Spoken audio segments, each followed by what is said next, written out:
David Clarke has spent nearly 40 years in law enforcement. He served as Milwaukee County Sheriff from 2002 to 2017, but he's been called America's Sheriff for his straight talk and his tough on crime approach.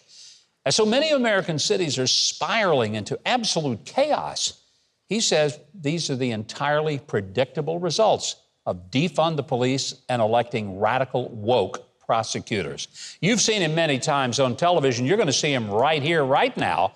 Welcome to the show for the very first time, Sheriff David Clarke.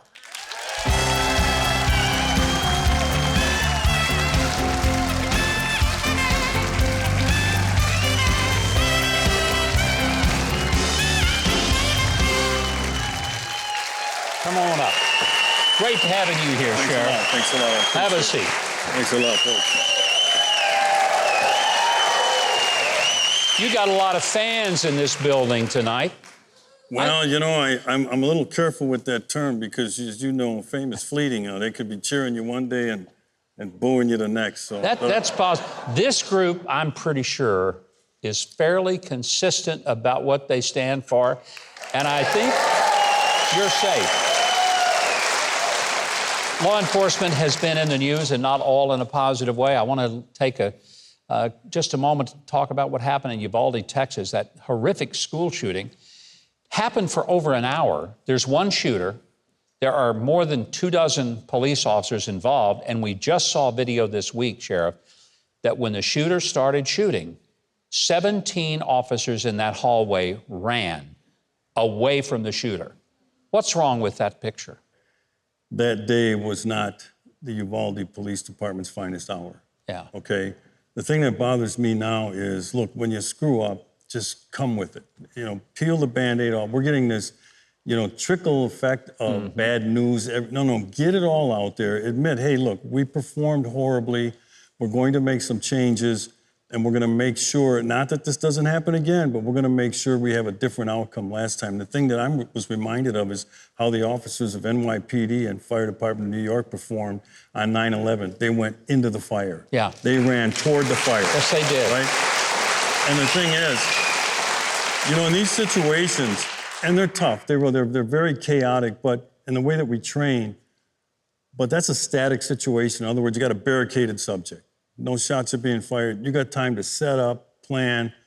Once you hear the gunfire, it's go time. Yeah. You breach that building. You put yourself in harm's way. That's what we signed up for, right? And yourself in harm's way so that the shooter then has to turn on you and away from the people who are not armed. That is how it should have gone down, but it didn't. I think so many of us as Americans, we're shocked that violent criminals, we're not talking about petty thieves, vicious, violent criminals are put back on the street immediately by these left-wing prosecutors like in LA, San Francisco, New York, and Chicago. Milwaukee. What's wrong with them? What is that about? This is the weakest link in this criminal justice system we have. And it is a system, right? You have the police on the front end, you have the prosecutors, you have the courts, and then you have correction. They all have to be working in concert with each other. If one of those is not working, the whole thing falls apart. And right now what you have are these woke DAs that have come in and they're actually using these large urban cities as laboratories to conduct social engineering experiments, right? No bail, an overabundance on probation and parole, watered down sentences in exchange for plea bargains, early release, second chance programs, and we all believe in second chances, but not for a guy who's got 18 felony convictions on his record. He doesn't deserve a second chance. He's had enough as it is. Yeah. And the sad thing, Sheriff, people, innocent people. There was a gentleman last week in New York, a bodega worker by the name of Jose Alba. He got charged with murder after he was attacked. He's a 72-year-old man. He's viciously attacked. He fights back. And he's the one that gets charged, not the crook who, by the way, got killed by the worker. You know, the world is upside down right now. And the victims are now the crooks, and the crooks are now victims. That's the way the prosecutor's office is treating these people. I saw that tape over and over and over. Now, I understand, having spent 40 years in law enforcement, there's a lot involved in these investigations. I didn't get to talk to all of the witnesses. I didn't get to examine a lot of the evidence, but you know what? My eyes don't lie to me. Yeah.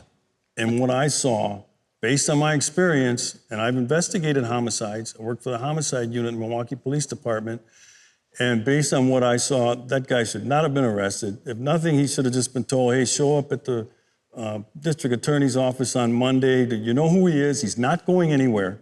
There's no need to summarily arrest him. And then they put a $250,000 bail and held him at Rikers Island. Are you kidding me? I mean, it was the most bizarre thing. What's the solution?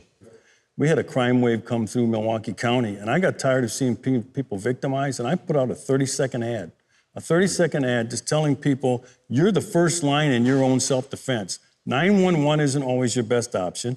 The police can't get there right away. We're not omnipresent. And so I told people, you know, start to prepare, consider taking a firearm safety course so you can protect yourself until we get there. So I think it starts with an attitude. And then these people, they got to be bounced out of office. I know the DA in San Francisco is recalled. The LA district attorney is potentially recalled. You got to get rid of these people. They're on the wrong side. They're supposed to represent the state and law-abiding society. They're acting as pseudo-defense attorneys. The defendant has their own attorney system, right?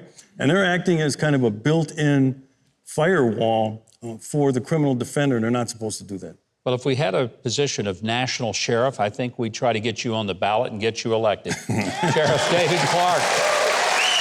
So glad to have Sheriff Clarke with us. You can keep up with America's Sheriff online, and if you want to know how, go to Huckabee.tv. We have direct links to everything all about David Clarke.